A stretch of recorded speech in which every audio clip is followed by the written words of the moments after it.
Good afternoon, everybody. Good afternoon, world. You're tuned in to Vocalo Radio 91.1 FM, your favorite Chicago urban alternative. Also, your #1 source for music discovery. I'm your host, Bekoe, the illest, coming through your stereo. And I'm playing all Chicago artists only until 1 p.m., such as some Jahari Noel. You're going to hear some vocals from her. I got some Tifa, some OG Steve-O, some Brittany Carter. And I got some nombreKARI as well because he is in the building with me today. Yo. How you feeling, kind sir? I'm feeling good. Thanks for having me in here today. No problem, my brother. I appreciate you taking out time to hang out with me during the Windy City Hour. You're hitting the stage next week. You dropped a project that's off the chain. And we going to get all into your business. All into it. I mean, starting off the hour, I'm going to let you pick a single that you would like for everybody to hear. What we got on there? We got Neon Bomb, 73 Degrees. We got LWYEC. What's the breakdown of that right there? It's just an abbreviation for listen with your eyes closed. That's all it is. Well, you know what? That's actually have our audience listen with their eyes closed. Okay. This is off of nombreKARI's Children Play With Fire. And you're hearing it to start off the Windy City Hour right here on Vocalo Radio.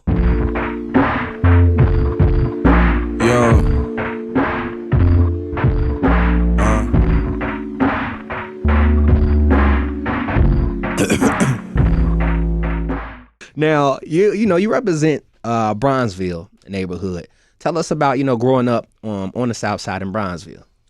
Growing up in Bronzeville, it was fun, very rich culture, you know what I'm saying? Very, where I grew up, it was a very tight, community. I knew everybody, pretty much everybody on my block, all the kids. We would be outside, playing, hooping, playing football, all type of stuff. And I actually went to Beasley Elementary School, and then I went to King for high school. So it was just my familiarity with the neighborhood just really, I guess, helped my experience.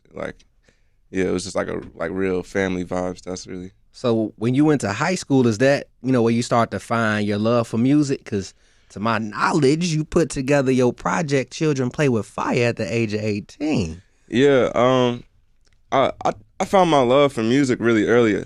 Honestly, as early as 6 years old, my mom bought me this Mater notebook, and that was the notebook that I was using at 6 years old to try to write my raps and everything. But I actually started recording videos of myself rapping when I was in elementary school, 11, 10. So I knew by the time I got to high school, I was all right, I actually want to start putting together, singles and bodies of work and everything like that. So. Do you feel like, being in high school, it was more of an audience for you there? Because I feel like, I was speaking to Taylor not too long ago, how they were passing out mixtapes in high school. Do you feel like that helps build a genuine and cult audience? Yeah, for sure. I feel like there's definitely a lot of power in, taking a grassroots approach with the way, you market your work and everything. And I feel like I definitely tried to leverage the fact that I was in high school. I would be going to places like Lynn Bloom and Jones and Kenwood, passing out stickers, passing out posters, and just really on the ground with it, And I feel like you can't necessarily. It's hard to being able to be face to face, It's a lot of power in that. I feel like. Speaking of power, was there any mentors or teachers that helped you along the way that motivated you to continue to pursue music? Yeah, I mean, this producer, his name is Ty Hill. He from Chicago. He inspired me a lot and gave me a lot of guidance. But also some of the big guys I don't know if you know Kami. Yeah. Save Money. Yeah. So that's my best friend's older brother. And he helped me a lot just on some come perform at this show or do this like this. I asked him for game. Also another mentor who doesn't like work directly like in music, but is very like very important in like the Chicago art culture. Corey Gilkey, okay. From Leaders, he also helped me a lot. Just with insight, whatever I needed to know, he would be bringing me to shows. What I'm saying, like taking me backstage and giving me the opportunity to meet people, see it up close. So yeah, that's dope that you've had someone in your corner, and some bright people at that, that's, you know, been out here putting in some work, and for you to be young, and then be around those mentors, I always feel like that's a good standpoint and a good motivational booster too. Did they always call you nombreKARI though? No, see, the thing is, like, my name Kari, but like that, you know, you try to look that up on Instagram or Twitter, it's like that's already taken. So I had to figure out something that like I could use for every platform. So that's just how it happened. So how you get the nombre? Cause it's just, I was in Spanish class and like nombre is this name, so I was just like, yeah, that's dope. Got it. Name Kari. Yeah. So, yeah, I was just trying to figure out something like a cool way to, you know, say it, I guess, put it. That actually is a very, wow, you just taught me Spanish. and so many others, but I did not know Spanish. I still don't. I'm still learning. That's why I try not to overspeak it, because I'm not finna mess up Nathan at all. Now, children play with fire, you know. Album is out. I gotta ask you, what's one of your favorite singles off this project of yours? One, I just want to say shout out to Gus Shivani, shout out to my friend Nate. Dim Light is one of my favorite songs, mainly because of like the narrative, like the musical aspects, like the composition, the arrangement. And yeah, I just feel like we kind of allowed all those different elements to, you know, bleed together really well. So that's one of my favorite joints. And it's really like, I'm not gonna lie, like I'm heavily inspired by Common Sense, you know, Common. And I feel like that song is sort of like the epitome of like my, you know, and that influence, you know, at least within like the project.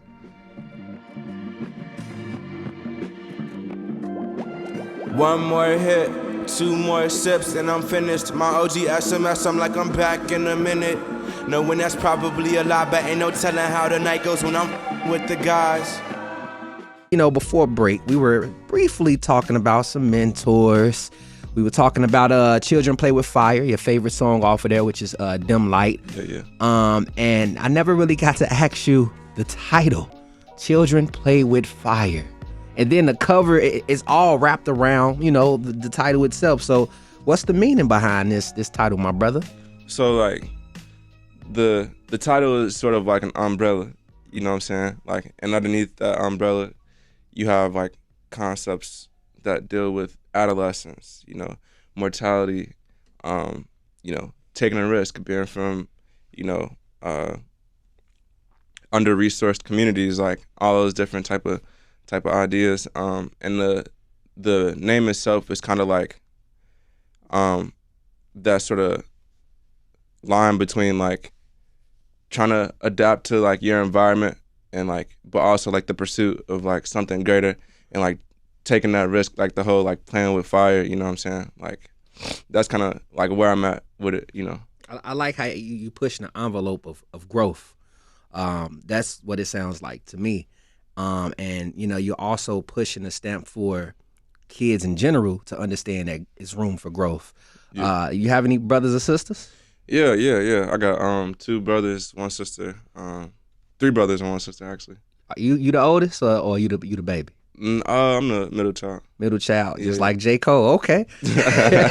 Now, you know, with you being the middle child and you having a brother, sister, a little younger than you?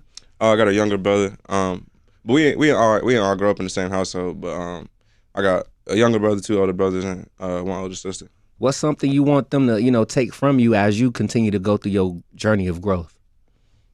What do I want them to take from me? That's a very deep question. I don't know. Love, I guess. Love? Like, yeah, just love and like love. Yeah, that's. Just wanted to see where your mentor was at, my brother, because at the end of the day, they're gonna follow your lead. You know what I'm saying? Your lead and the oldest, you know, family is where home is. Mm-hmm. And when you were talking about, you know, how this project represents in a way family and just growth, I'm like, let's see what's going on with the family. Now, speaking of Children Play With Fire, you said it took you 3 years. 3 years to put this project together, and you released it when you were 18? I started working on it when I was 18. 18. Yeah. But yeah, it was done for a minute, but you know, we were just trying to figure out like the right time to put it out, and you know, in the fall, back in October, that just felt like the best time because you know it was gonna come out in 2019 and then it was gonna come out in 2020, but then we got hit with the pandemic and then you know all these different things, you know, and like you were saying earlier, we just wanted to make sure that we felt prepared, you know, like that it's no like worse feeling than like doing something prematurely. How did you know that it was the right time though? Like, how did you know? Okay, you know what? I've been working on this thing. Let's get this out to the public. Just because we had everything that we needed really to put it out, you know, masters, you know, all those like different like release assets and everything like that, videos, like the artwork was done, like all that type of stuff. You know, we kind of had a plan in motion, so it was like, all right, we ready to go. We can green light it. Yeah, it's a solid project, Chicago, by the way. And I mean, you hitting the stage next week. What can people expect that Vocalo Presents Shy Sounds like when you hit that stage, Kari? Just me trying to put on the show, really. Like I just want people to have a good time, and I'm gonna do my best to, you know, try to create that experience for them. So that's really just me leaving it all out there, really. I mean, what would you like people to leave with after listening to your project? Because for me, I'm gonna tell y'all right now, Chicago, I hearing your album, I'm like, yo, this brother has an industry sound, and it's hip. Like, I love good hip hop, and then it's diverse. You got the, you know, the melodic sound, you got the lyricism. So, you know, what do you want people to take away from your debut album? Hopefully, you know, they can find like something that resonates with them, and that would make them want to continue to listen to my work. You know, that's really like at the core of what I would like for them to take away. Can we expect anything else from you outside of the project? Can we and outside of the performance next week? Mm-hmm. What are some things we can expect or possibly come this year or down the line? Yeah, I got some singles lined up that I'm really proud about. So folks can expect that, some videos. I just released a short film for the project actually. So go check that out. Break down the short film real quick, because I actually got an invite. I couldn't make it that day, but I want you to let everybody know like what the short film was based on and how you all put that film together. So shout out to my co-director Sam Johnson. But at the time of like me starting to make the project, I wanted to like also like write a script for a visual piece to sort of accompany the project, and like the film itself is really just sort of like more like nuanced sort of like piece about all the underlying themes in the project. So yeah, we worked on the script for 7 months, and then we went into production like in May of 2019. And yeah, we finished it during the summer, and we just put it out a month ago. How was that for you? Like, was that a relief was it like what type of relief did you get from finally being able to put that film out? It was a crazy feeling of relief, because we were waiting to put it out for 3 years, you know, and it was just so much energy that went into like actually making the film. It was a huge learning experience for me, especially like with the production aspect. You know, it was the first time that I had worked with, you know, 20 plus people on one project, you know, like a full production team. So yeah, it was just incredible relief. So what did you learn? You say you learned something. Like what was that you learned? It's just important to like, I guess not like leave stones unturned, especially when it's like you working with multiple people that are like reliant on like, you know, whether or not you organize things a certain ways. Yeah, so it was just really I learned like you just gotta be on point, really. Hey, you was on point today. Speaking of on point, this brother you got here like an hour early. So yeah, big shout out to you. That was an accident. It was a good accident. Shout out to you. You gotta let people know again where you gonna be next week and how they can stay in tune, as well as get your project Children Play With Fire. So you can find me everywhere at nombreKARI, NOMBREKARI. Next week is going down. We're going to be at Subterranean for the Shy Sounds Like concert. Come through, buy a ticket. Tickets are only $5. Donations are encouraged.